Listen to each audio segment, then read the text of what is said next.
Hey friends, Elizabeth here from Plant-Based Bride, back again with another video, and today I'm excited to be setting up my husband's bullet journal for February in his adorable little A5 size Archer and Olive notebook. It's so funny that A5 size notebooks look miniature to me now because I'm so used to the scale of the B5 size notebook that I personally use. So every time I'm planning out spreads for my husband in this notebook, I just can't get over how small and cute everything feels. This setup is pretty quick and straightforward, as all of my setups for my husband are. Even if they're a little more intricate artistically, the spreads themselves have been the same for a while now and are very straightforward. So for this setup, I'm doing a 2-page spread that's a combo of the cover page and his monthly, which is where he does the majority of his planning. And then on the next page, I'm just setting up the start of his notes pages, which are essentially his daily log, where he just jots down whatever he needs day to day as he's going through his life. For February, I decided to do a paisley theme. This has actually been on my list of ideas for my husband's bullet journal since I started doing them for him, but I knew it was going to be a bit more of a time-consuming, intricate theme, so I kept putting it off. But my husband really loves paisley, and I decided enough was enough. I was just going to jump in and give it a go. I can always revisit paisley if I feel that at some later date I could do it more justice. But I'm honestly really happy with how this one turned out. So keeping it super simple, not just in spreads, but also in materials. The only thing I used to make this entire spread, other than my ruler and my circle template, was this dark blue Archer and Olive acrylograph paint pen. That's it. I love the monochrome look of this spread. You could, of course, create a really cool color combination with paisley as well. Paisley, I feel like, is really well known for combining those contrasting colors. I almost did a combination of the dark blue and an orange, which I feel is a pretty common combination in paisley. But I decided that it would be easier to get a cohesive look if I just stuck to a single color. So that's the direction I decided to go in. If you decide to recreate this or do your own paisley theme inspired by this, I would love to see it. So please tag me on Instagram. I'm also super curious to see what color combinations you would come up with and what patterns you would do, because I feel like the coolest thing about doing paisley as a theme is that you can really let your creativity shine and create a whole bunch of different types of fun patterns to fill them out.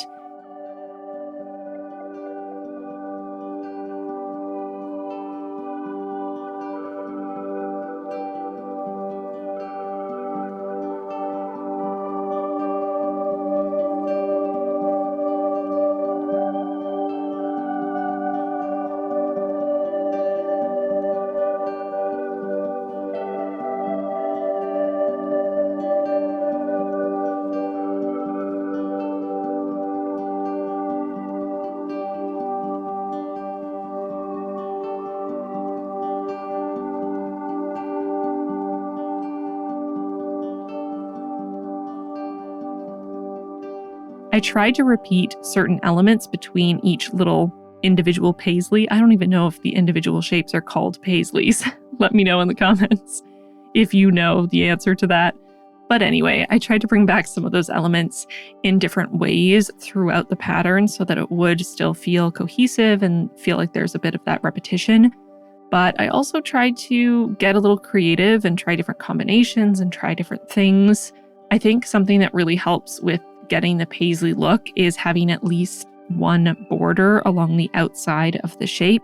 And I found one of the easiest and quickest ways to fill in that border was just to create those little semicircles all the way around, or to do little dots.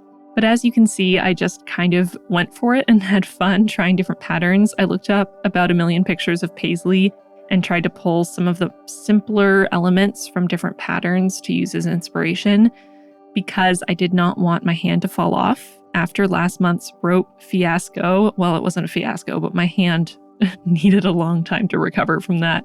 So while I still had a little bit of hand cramping during the setup, I'm not going to lie, I did want to be a little kinder to my body. So I tried to pick the slightly simpler options while still trying to get across the more intricate ornamental vibe that paisley has. I am so glad that I started by creating the outline of all the paisleys and then went back in and filled them all in, because the process of going from one to another and filling it in and picking a pattern and going for it and slowly seeing it come together was really, really satisfying. It honestly felt a little bit meditative. It must be similar to how people feel who are really into drawing patterns or mandalas. Very satisfying. So I would highly recommend, even if you're just looking for something to doodle on the corner of your notes while you're in a meeting or in class, I highly recommend a paisley pattern. It's a lot of fun, and there are a million ways to fill them in. The specific acrylograph I'm using is from the Cool Fall set, which I will link down below. I do have an affiliate code with Archer and Olive that gives you a 10% discount if you purchase using my code. So that code is PBB10. If you're looking to pick up some acrylographs or a notebook or whatever, you can use my code and it helps to support me. So it's a win-win. Much appreciated.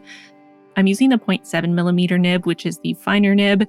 These are definitely the more versatile of the two nib sizes. The larger nibs are really great for filling in larger areas, but I find myself picking up the finer nibs 99% of the time. If you're interested in acrylographs, but you want to learn more about them, they are actually paint pens. I have a video where I talk about them in depth and go through some of the troubleshooting or issues you may come up against. So I'll link that if you want to check it out, if you just want more information about these pens in general.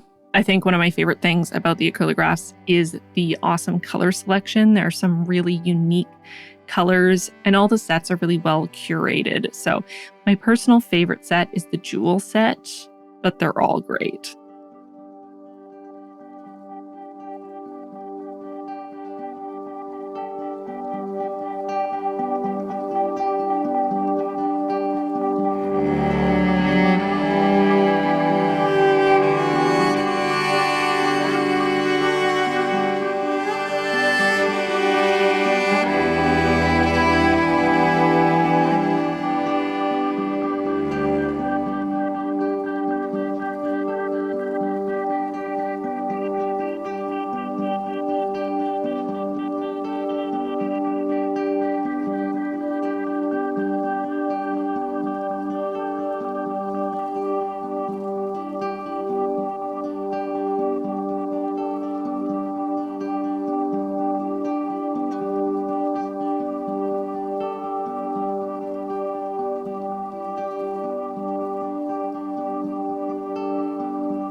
And there we have it. That is the finished pattern on the front.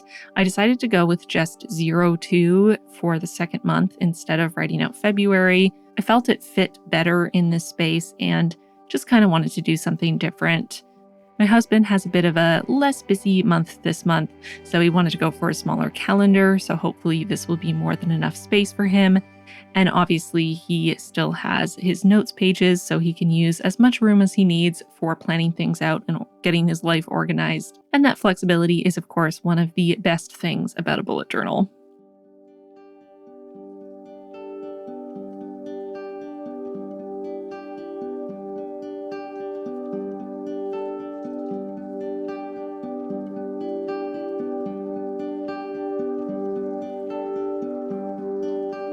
So that's it for this paisley setup. I hope you enjoyed it. It was so fun to do. It was really satisfying to see the pattern come together and extra cool to watch it while editing and see it sped up instead of slowly throughout the course of a day.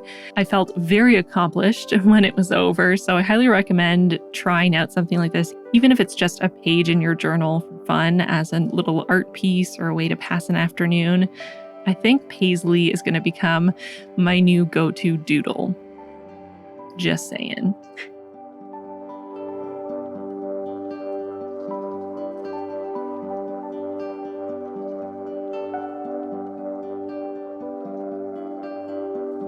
Before I go, I want to take a moment to thank my patrons for their support. Extra special thanks to our newest patrons, Samantha, Tansy, Charlotte, Lena, and Emily. Welcome all of you to the squad. We are so excited to have you.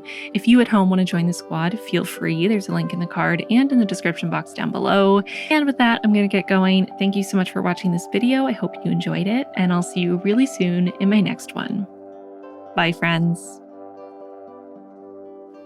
If you're looking for something else to watch, feel free to check out my February setup in my own bullet journal or my January plan with me in my reading journal.